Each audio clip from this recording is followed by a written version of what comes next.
creates kind of an atmosphere of both learning and connection. I mean, connection in so many different ways. So you're there to learn, and you're going to get all sorts of information. Really helpful to yourself as an individual if you have ADD, or to yourself as a professional working in the field of ADD. And that information is the best and most helpful to you in so many ways.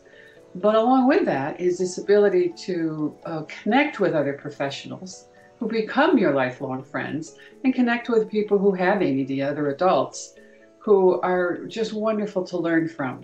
And you can have a learning moment just sort of sitting in the lobby somewhere, and there's a conversation that starts. And there is that atmosphere of, it's okay to be here. You get to be who you are. That is the wonderful, prevalent kind of feeling. You know, this is a good place to be. You're going to learn here, and you're going to change here, and you're going to be connected to other people.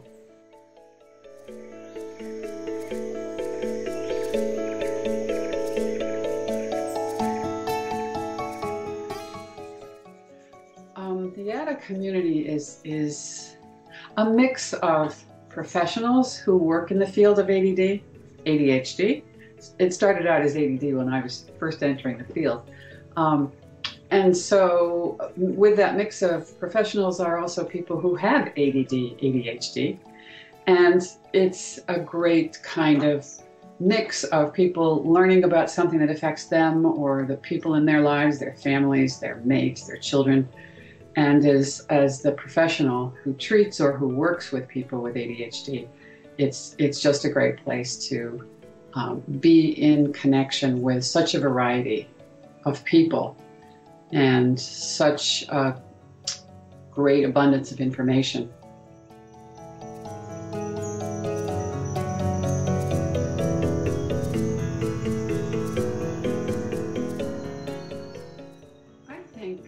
I want to go way back to the very first conference I ever attended, which was in Pittsburgh. And I don't even know how many years ago that was. It was my very first conference. I came as a complete newbie to this world of ADD, as we called it at that time. And I was beginning to work with people who had ADD. And I remember sitting in this sort of a great auditorium hall. I'm not sure what it was like, but I was up on a balcony looking down. And I got to listen to Dr. Hallowell speaking. And of course, he's written many books about ADHD, and he speaks with such heart about it.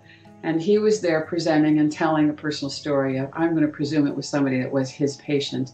And it was just so touching. It was about a bus driver who went on his entire route and turned around, got back to base, and realized he hadn't dropped the kids off. So it was this sort of example of somebody who could be so distracted that even that could happen.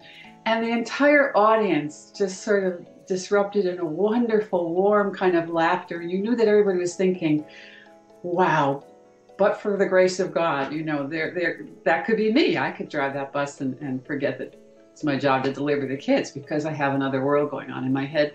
And it was just sort of a wonderful experience to see people really sharing together in that kind of moment of, ah, yes, that can be what it's like sometimes.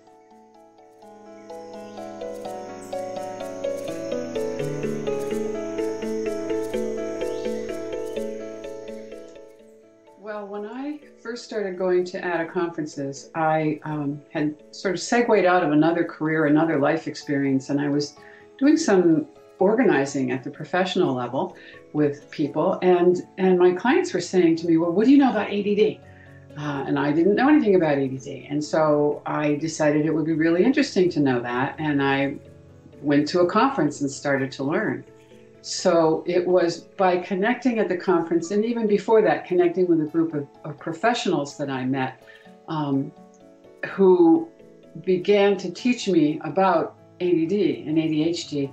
And I found that I was just drawn to this field. And so I then went on to study and go into training to be a coach. So that organizing was one of those things, but the coaching was something that just spoke to me. And so in heading in that direction, I could be even better at helping individuals, and learning about ADD, it just all kind of fit together.